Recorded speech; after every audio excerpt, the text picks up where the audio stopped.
we go for text number 11, shloka number 11. ये यथा मां प्रपद्यन्ते तंस्तथैवा भजाम्यहं मम वर्तमानो वर्तन्ते मनुष्य पार्थ सर्वसा। कि बोल रहे हैं कि हे प्रतापुत्र, जैसे जैसे व्यक्ति मुझे सरेंडर करता है मैं उसको अकॉर्डिंगली रिवॉर्ड करता हूँ। यानी जैसे कोई व्यक्ति जिस भावना से मुझे सरेंडर कर रहा है उसके अकॉर्डिंगली मैं उसको रिवॉर्ड करता हूँ। हर रास्ता जो भगवान की तरफ जाता है, स्पिरिचुअल रियलाइजेशन की तरफ, उसका अल्टीमेट गोल कौन है? मैं खुद हूँ, यानी भगवान स्वयं है। भगवान के जो प्योर डिवोटीज होते हैं वो हमेशा कहाँ होते हैं? भगवान के सुप्रीम एबोर्ड यानी उनके धाम में होते हैं, और वहाँ पे वो हमेशा उन आनंद में होते हैं, ब्लिस में होते हैं, और वो हमेशा भगवान को सर्व करते हैं, उनकी सेवा में होते हैं। और उनके भगवान का जो स्वरूप है उनकी सेवा में वो हमेशा रहते हैं, जो भगवान के प्योर डिवोटी हैं। लेकिन जो इम्पर्सनलिस्ट होते हैं, जो भगवान के स्वरूप को स्वीकार ही नहीं करते, वो क्या करते हैं? वो स्पिरिचुअल सुसाइड करते हैं। कि हम लोग ने बार बार ये समझने की कोशिश की थी कि कैसे जो व्यक्ति भगवान को बोलता है कि भगवान सर्वव्याप्त हैं, उनका कोई रूप नहीं है, उनका कोई वो कैसे, मतलब वो स्वीकार ही नहीं करते कि भगवान का कोई रूप है, कोई नाम हो सकता है भगवान का, या कोई रूप हो सकता है, भगवान का नाम भी वो स्वीकार नहीं करते। तो ऐसे लोग क्या हो? इम्पर्सनलिस्ट, हम इनको इम्पर्सनलिस्ट बोलते हैं। तो ये लोग क्या करते हैं? ये स्पिरिचुअल सुसाइड करते हैं, क्योंकि ये भगवान के स्वरूप को स्वीकार नहीं करते। और वो क्या बोलते हैं कि हम भगवान में के साथ एक हो जाते हैं, यानी वो भगवान के ब्रह्म ज्योति में विलीन हो जाते हैं। तो ऐसे लोगों को भगवान ब्रह्म ज्योति के रूप में मिलते हैं, यानी यहाँ भी गोल कौन है? श्री कृष्ण ही है। तो भगवान स्वयं ऐसे लोगों की इच्छा पूरी करते हैं, उन्हें ब्रह्म ज्योति के रूप में मिलते हैं। तो उन्हें नहीं पता कि वो स्पिरिचुअल सुसाइड कर रहे हैं। एक समय के बाद उनका वहाँ भी कर्म खत्म होता है और दोबारा वो धरती पर आ जाते हैं। यानी ब्रह्म ज्योति में विलीन होना भी अल्टीमेट गोल नहीं है।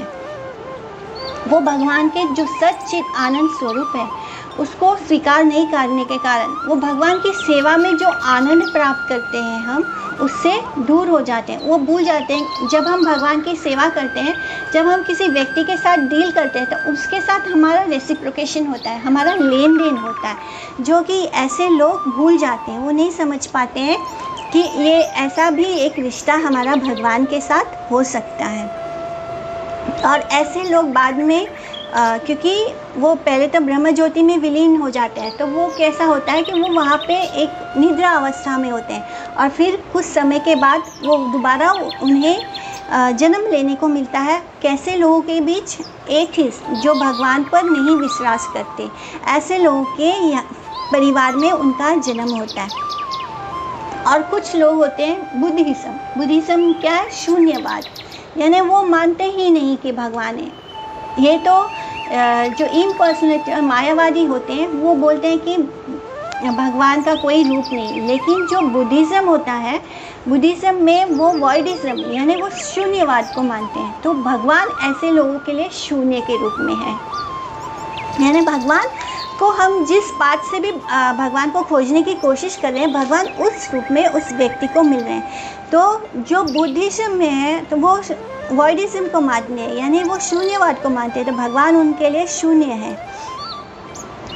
और जो मटेरियलिस्टिक लोग हैं, वो जो लोग ये सोचते हैं कि हम बस ये शरीर है और इस शरीर से ही हमने जन्म लिया है, यानी वो जो सिर्फ इस मटेरियल वर्ल्ड को मानते हैं, मटेरियल बॉडी को मानते हैं, जो स्पिरिचुअल एस्पेक्ट को बिलीव नहीं करते और अच्छा काम करने की कोशिश करते हैं, जैसे कि अस्पताल बनाना, गरीबों की सेवा करना।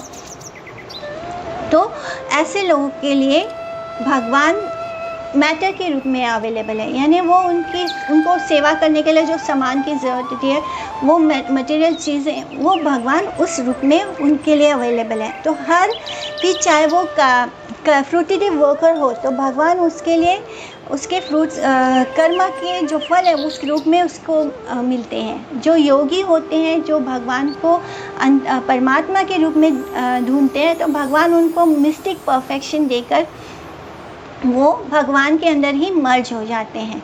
और यानी योगी जब अष्टांग योगा करते हैं तो भगवान उन पर कृपा करके उन्हें कुछ ऐसे पावर्स देते हैं जिससे कि वो भी बहुत सारे अपना रूप बना सकते हैं, कभी वो छोटे हो सकते हैं, बड़े हो जाए, ये सब दिखाकर लोग उनसे बहुत अट्रैक्ट होते हैं। लेकिन ये सब कुछ बहुत ही माइन्यूट क्वांटिटी में है और इसको देने वाले भी भगवान स्वयं हैं। तो भगवान जो लोग ये बोलते हैं कि इस श्लोक का कुछ लोग अलग मतलब भी निकालते हैं और वो बोलते हैं कि चाहे हम किसी भी पार्ट से चले तो हमें वही डेस्टिनेशन मिलेगा, तो ऐसा नहीं है। जो शुद्ध भक्त होता है वो भगवान के धाम में भगवान की आमने सामने सेवा करता है। जो इम्पर्सनलिस्ट होता है भगवान उसको ब्रह्म ज्योति के रूप में मिलते हैं, यानी यहाँ पे गोल जो अचीव हो रहा है वो सेम नहीं है। भगवान जो जिस पाथ से चल रहा है भगवान उसको उस स्वरूप में प्राप्त हो रहे हैं। धोधा ये सब कुछ देने वाले कौन है? श्री कृष्ण ही हैं। तो इस बात को समझना है। कांक्षन्ता कर्म नाम सिद्धिम यजंता इह देवता क्षिप्रम ही मनुष्य लोके सिद्धिर्भवति कर्म ज्ञा कि भगवान अर्जुन के इस क्वेश्चन को जवाब दे रहे हैं कि सुप्रीम लॉर्ड जो है भगवान जो है उनका क्या एसेंशियल कैरेक्टरिस्टिक है और उनके बारे में सब इन्फॉर्मेशन उन्होंने दिया, अर्जुन को बताया।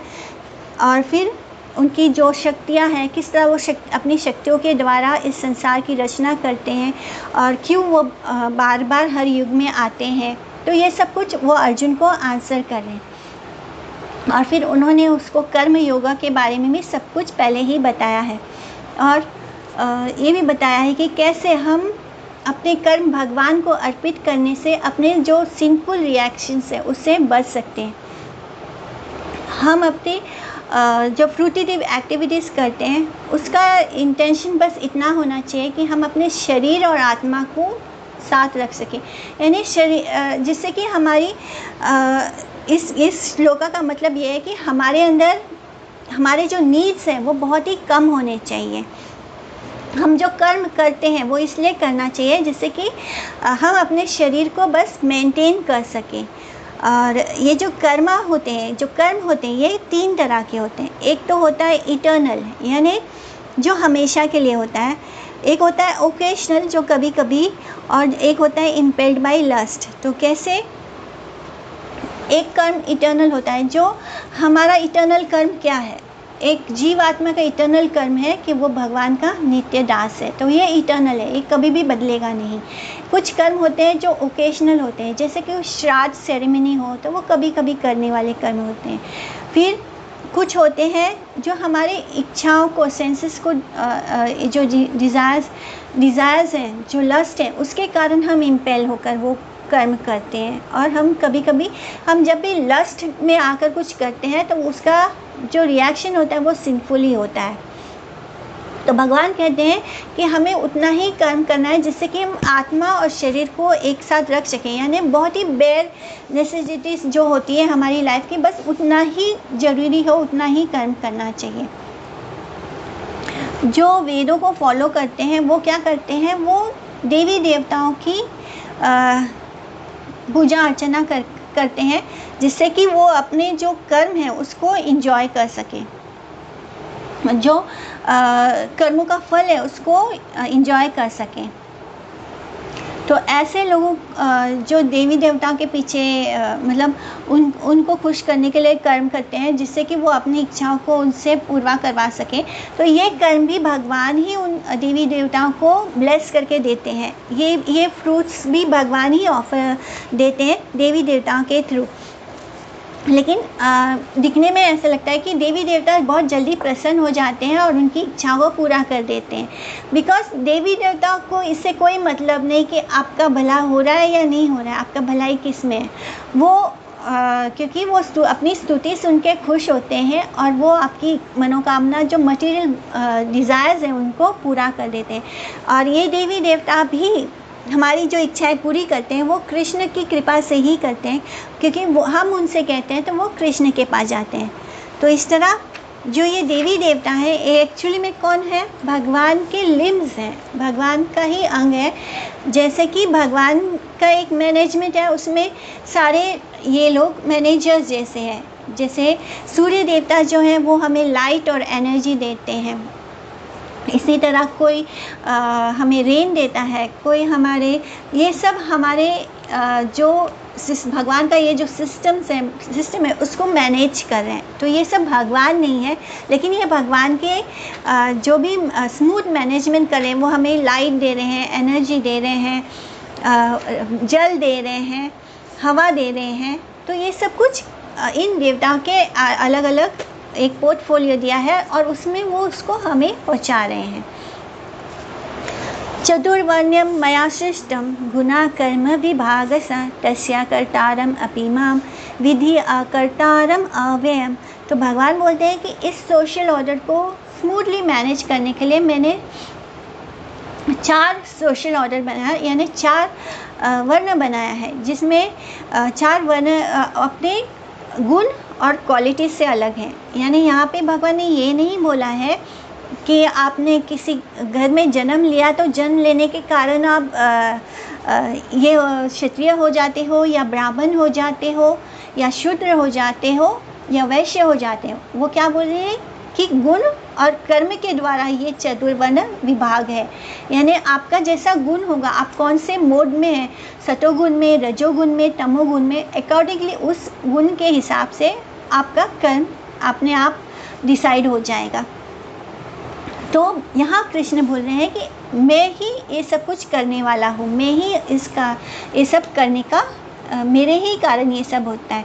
मेरे अलावा इन चतुर्वर्णों को और इनके प्रिंसिपल्स को कोई और कंट्रोल नहीं करता, लेकिन ये सब कुछ मेरे कंट्रोल में, मेरे कारण होने के बावजूद मैं कुछ भी नहीं करता। यानी इसका एग्जाम्पल हमने दिया था कैसे कि अगर हमारी आवाज़ है ऑडियो में, तो किसी ने हमारा वो ऑडियो सुन रहा है, तो भले ही हम उसमें प्रेजेंट नहीं हैं, वो एक पेन ड्राइव हो सकता है या कुछ भी हो सकता है, उसको हमने लगा के सुन रहे हैं, लेकिन वो आवाज़ चल रही है, वहाँ पे मैं हूँ लेकिन मैं उसमें नहीं हूँ। इसी तरह भगवान सब चीज़ के कारण है, भगवान ही सबको कंट्रोल कर रहे हैं, लेकिन उसमें होने के बावजूद वो कुछ भी नहीं कर रहे, वो अनचेंजेबल हैं। तो भगवान ही वर्ण आश्रम के क्रिएटर हैं, लेकिन वो नॉन डूअर भी है, अनचेंजेबल भी है। यानी वो उसमें इन्वॉल्व नहीं होते। भगवान कभी भी मटेरियल चीज़ों में इन्वॉल्व नहीं होते, लेकिन हर चीज़ को उन्होंने ही जो कारण है वो स्वयं है। हम अपनी डेस्टिनी को खुद बनाते हैं।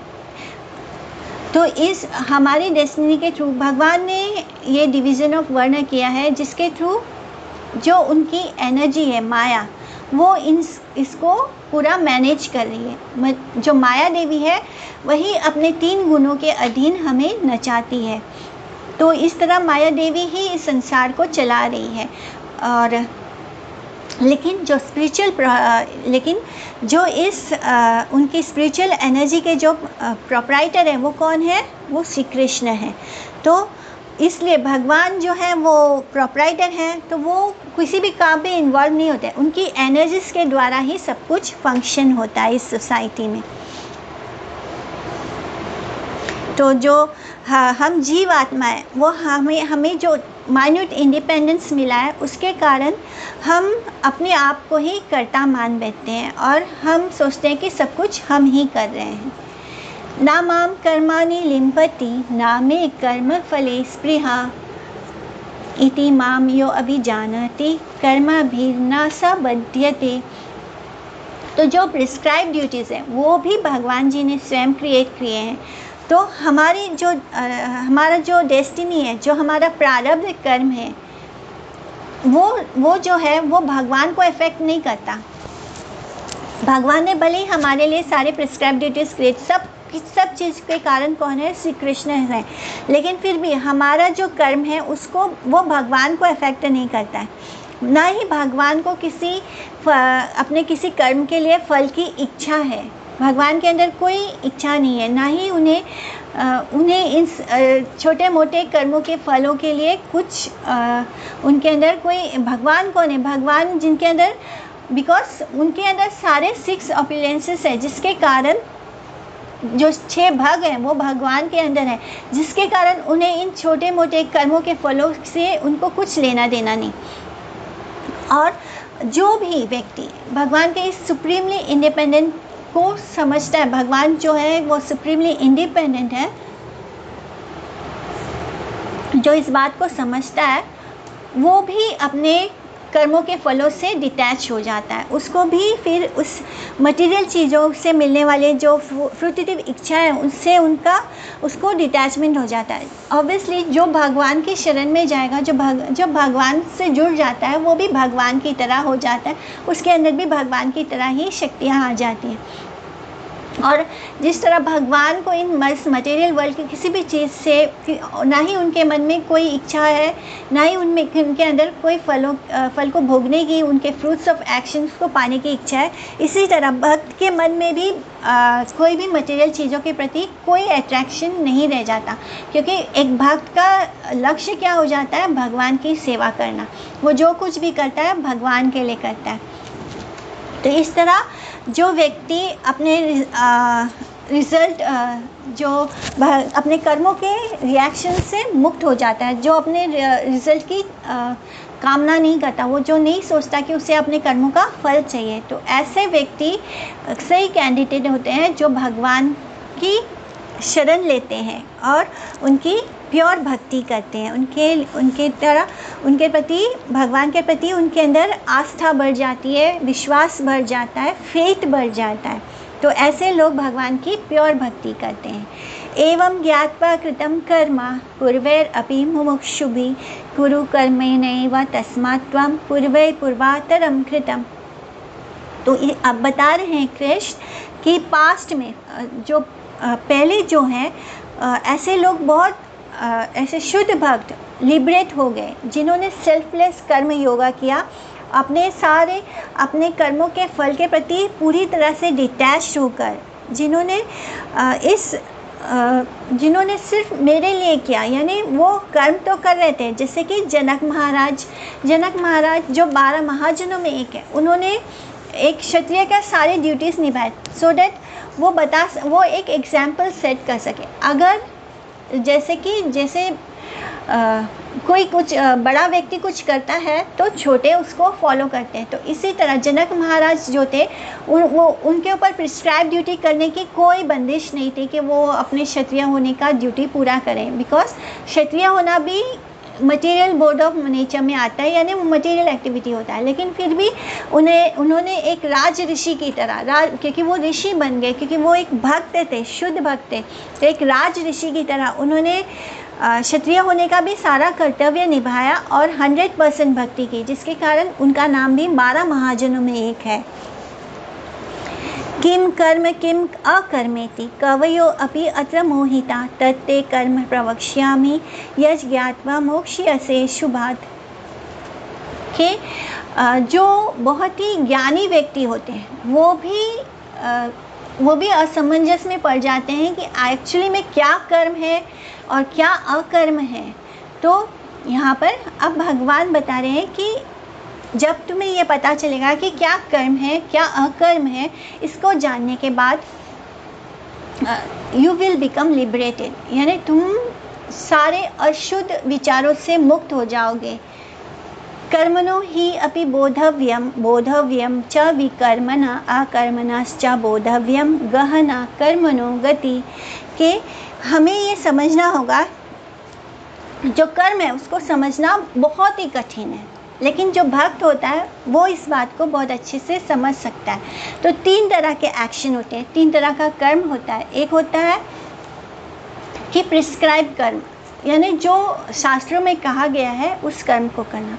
दूसरा होता है जिस कर्म को करने के लिए मना किया गया है लेकिन फिर भी उसको करना, यानी विकर्म करना, यानी जिस बात को मना किया गया है शास्त्रों में उसे करना, वो होता है विकर्म। और एक होता है अकर्म, यानी कुछ भी नहीं करना, यानी जो कर्म कहा गया है वो करना ही नहीं। तो यहाँ पे ये समझना चाहिए कि ऐसे जो जो अकर्म है वो करने से भी हम कर्म बंधन में फंसते हैं। तो कर्म क्या है? कर्म जो मटेरियलिस्टिक लोग हैं वो इस बात को नहीं समझ पाते कि एक्चुअली में कर्म क्या है। तो हम जब अपना प्रिस्क्राइब ड्यूटीज़, हमारा जो ड्यूटी है उसको करते हैं तो वो कर्म होता है, और जो कर्म को करने के लिए मना किया गया है उसे जब हम करते हैं तो वो विकर्म होता है, जिससे कि हम और नीचे डिग्रेड हो जाते हैं। हमें एनिमल बर्थ भी मिल सकता है। और जो अपनी ड्यूटीज़ को करते ही नहीं वो होता है अकर्म। अकर्म जो होता है वो सबसे गलत होता है कि यानी कुछ करना ही नहीं। उससे अच्छा तो हम फ्रूटिटिव कर्म कर लें, अपने फल की इच्छा से जो हम कर्म करते हैं वो उसको अकर्म से बेटर कहा गया है। तो इस तरह हम समझते हैं कि अकर्म क्या है। अकर्म यानी हमारे जो प्रिस्क्राइब ड्यूटीज़ है उसको नहीं करना। लेकिन अब उसके आगे हम और भी समझते हैं कि व्हाट एक्चुअली इज़ अकर्म। अकर्म का असल मीनिंग क्या है? कर्मणि अकर्मया पश्येत् अकर्मणि च कर्मया सा बुद्धिमान मनुष्येषु सा युक्ता कृष्ण कर्म कृत। यानी जो व्यक्ति ये देखता है कि कर्म में अकर्म है एंड अकर्म में कर्म है, उसे हम इंटेलिजेंट मानते हैं। ये कैसे? कि एक योगी होता है जो अपना कर्म जो है वो बहुत ही परफेक्टली करता है, और इस योगी का कर्म क्या है? भगवान से जुड़ना। और इस कॉन्फिडेंशियल अंडरस्टैंडिंग यानी इसको जो अच्छे से समझ लेता है कि हाँ, जो कर्म योगी होता है वो एक्चुअली में क्या है, वो अकर्म कर रहा है, यानी रिनाउंसिएशन ऑफ। जैसे हम जब भी अपना जो भी कर्म है वो भगवान के लिए करते हैं, निष्काम कर्म योग, एक्चुअली में वो निष्काम कर्म योग कर रहा है, जिसके कारण उसके कर्म नहीं बन रहे हैं। एंड दैट्स वाई इस कर्म को अकर्म बोला गया है। सो हमें क्या करना है? यहाँ पे हम समझ रहे हैं कि जो हम कर्म भगवान के लिए कर रहे हैं वो अकर्म हो गया, यानी उससे हमारा कर्म नहीं बन रहा है, इसलिए इसे अकर्म कहा गया। इसके प्रीवियस वाले श्लोका में हमने जाना था कि अपने प्रिस्क्राइब ड्यूटीज़ को नहीं करना इस अकर्म। सो उसके आगे जब हम एक स्टेप और आगे बढ़ते हैं तब हम ये समझ पाते हैं कि जो ये देख पाता है कि कर्म के अंदर अकर्म है और अकर्म के अंदर कर्म है, यानी जब हम कुछ कर्म नहीं कर रहे होते तो एक्चुअली में हम कर्म कर रहे हैं, क्योंकि हमारा कुछ नहीं करना भी कर्म करना है, हम अकर्म करके भी कर्म कर रहे हैं। लेकिन यहाँ पे जब हम भगवान के लिए कर्म करने लगते हैं, जब हम अपने कर्मों के फल को भगवान को अर्पित करने लगते हैं, तो उससे क्या होता है, हम कर्म करते हुए भी क्या कर रहे हैं, अकर्म कर रहे हैं, बिकॉज हमारा कर्म नहीं बन रहा और हम सारे इनऑस्पिशियस अशुभता से मुक्त हो रहे हैं, हम सारे कार्मिक रिएक्शन से मुक्त हो जा रहे हैं। हम कर्म करते हुए भी नहीं कर रहे हैं, बिकॉज हमने अपने कर्मों का फल किसे दिया है, भगवान को दे दिया। यस्य सर्वे समारंभा काम संकल्प वर्जिता ज्ञान अग्नि दग्ध कर्माणं तम आहु पंडितम बुधा। तो जो ये डिज़ायर करता है कि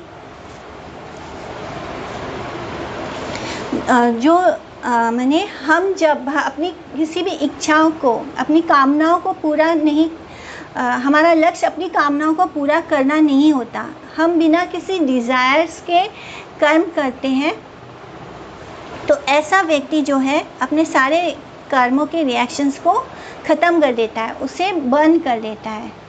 तो जो भी वो प्रिस्क्राइब कर्म उसने किया है या जो भी विकर्म उसने किया, वो दोनों ही उसके सेल्फलेस कर्म योगा में बर्न हो जाते हैं। तो जिस तरह गुरुदेव हमेशा बोलते हैं कि a desireless man is a dead man, यानी हमारे लिए इम्पॉसिबल है कि हम डिज़ायरलेस हो जाएं। तो हमारा डिज़ायर जो है उसको हमें डाइवर्ट करना है कृष्ण की तरफ। जब हम अपने सेंस ग्रेटिफिकेशन के लिए कर्म नहीं करते, जब और हमारे डिज़ायर्स कृष्ण को सेटिस्फाई करने के लिए हो जाते हैं, तो ऐसे व्यक्ति को ज्ञानी बोला गया है। और ऐसा व्यक्ति जो है वो अपने सेल्फलेस कर्म, because he is not doing it for himself, जब हम अपने लिए, अपने सेंसेस के लिए कुछ नहीं करते, जब सब कुछ हम कृष्ण के लिए करना शुरू करते हैं, तो उससे क्या होता है, जो भी हमने जो कर्म बनाया है वो सब कुछ ख़त्म हो जाता है। हमारा जो प्रिस्क्राइब्ड कर्म है, जो हमारा प्रोहिबिटेड, यानी हमने जो कर्म किया है या जो विकर्म किया है, वो दोनों हमारे सेल्फलेस कर्म योगा में ख़त्म हो जाता है, उसकी अग्नि में बर्न हो जाता है। त्याक्त्वा कर्म फलासंगम नित्य तृप्तो निराश्रया कर्मणि अभिप्रवृत्तो अपि नैव किंचित करोति सा। तो जिसके अंदर कोई इच्छा नहीं है अपने कर्मों का फल भोगने की, और वो सारा सब कुछ कर रहा है, यानी इसे हम युक्त वैराग्य बोल सकते हैं कि वो सब कुछ कर रहा है लेकिन उसके अंदर कोई इच्छा नहीं है अपने कर्मों का फल भोगने की, वो ऐसा व्यक्ति जो है वो हमेशा सेटिस्फाइड रहता है, उसके अंदर हमेशा शांति होती है। क्योंकि जब हमारी इच्छाएं कम हो जाती है, जब हम सिर्फ अपने शरीर को और आत्मा को मेंटेन करने के लिए कर्म करते हैं, उतना ही करते हैं जितना हमारे लिए ज़रूरी है, तब हमारे अंदर किसी और के साथ कंपटीशन करने की भावना ख़त्म हो जाती है, जिससे कि हमारे अंदर मत्सर या एनवीनेस, हम किसी से एनवियस नहीं होते। और जब हम किसी से एनवियस नहीं होते हैं, जब हम अपना सारा कर्म सिर्फ कृष्ण के लिए कर रहे होते हैं, हम सब कुछ कर रहे हैं, हम सब काम कर रहे हैं, लेकिन किसके लिए कर रहे हैं, कृष्ण के लिए कर रहे हैं। हम स्वयं के लिए बस अपने आप को मेंटेन करने के लिए उतना ही हमारा नीड्स है। तो ऐसा व्यक्ति जो किसी के साथ कॉम्पीट नहीं कर रहा है, जिसका किसी के प्रति कंपटीशन नहीं होता है, उसके अंदर कोई मत्सर्य नहीं आता है, कोई एनवियसनेस नहीं आता है, जिससे क्या होता है, उसके अंदर हमेशा सुकून होता है, शांति होती है। और ऐसा व्यक्ति सारा कुछ कर रहा है लेकिन फिर भी वो कोई कार्य नहीं कर रहा है, यानी वो अकर्म कर रहा है, और वो सब कर्मों में एंगेज है, सब कुछ कर रहा है, बिकॉज उसका लक्ष्य गोल है कृष्ण को सेटिस्फाई करना, खुद को नहीं। तो उसका सारा कर्म होने के बावजूद भी वो कोई कर्म नहीं बन रहा। तो इस तरह वो किसी भी कर्म के रिएक्शन से, कार्मिक रिएक्शन से मुक्त हो जाता है। निराशीर यथाचित आत्मा त्याक्ता सर्व परिग्रह शरीरम केवलम कर्म कुर्वन्नाप्नोति किल्बिषम। तो ऐसा व्यक्ति जो है वो बस अपने वो अपने बॉडी को, अपने माइंड को अपने कंट्रोल में रखता है। किससे? अपनी बुद्धि से। और जितना भी कर्म करने की उसकी जो इच्छाएं हैं उसका त्याग कर देता है, और सिर्फ अपने शरीर और आत्मा को जितना वो मेंटेन करके रख सके उतना ही वो करता है अपने लिए। दिस डज नॉट मीन्स कि वो आलसी हो गया या लेज़ी हो गया। जैसे कि जो मठ होते हैं उसमें जो भक्त लोग होते हैं, ऐसे वो संसार में जाके कोई धन लक्ष्मी नहीं कमा रहे होते, but that does not means कि वो पूरा दिन आराम कर रहे हैं या वो कुछ काम नहीं कर रहे। वो हम सबसे ज़्यादा काम करते हैं, पूरा दिन वो काम कर रहे होते हैं, लेकिन वो किसके लिए कर रहे होते हैं? वो भगवान